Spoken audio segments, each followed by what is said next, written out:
இந்த வீடியோ யாருக்குன்னா, பெற்றவங்கள கூட பார்த்துக்க முடியாமல் ஆர்ஃபனேஜில் சேர்த்துக்கிறவங்களுக்கும் அண்ட் அவங்கள வீட்டை விட்டு வெளியே அனுப்புகிறவங்களுக்கும்.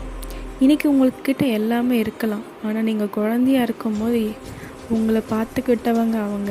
இன்றைக்கி அவங்க முதுமையாக இருக்காங்க. முதுமையும் கடவுளும் ஒன்று.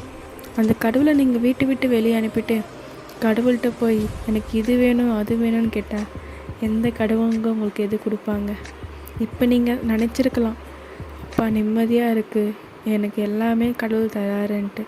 கண்டிப்பாக இல்லைங்க. நீங்கள் செய்தது எல்லாமே உங்கள் பிள்ளைங்க பார்த்துட்டு தான் இருக்காங்க. இன்றைக்கி நீங்கள் என்ன செஞ்சீங்களோ அதுதான் உங்களுக்கு திருப்பி வரும். அவங்களும் உங்களுக்கு அதை தான் பண்ண போகிறாங்க. பெற்றவங்க இருக்கும் போதே அவங்கள நல்லபடியாக பார்த்துக்கோங்க.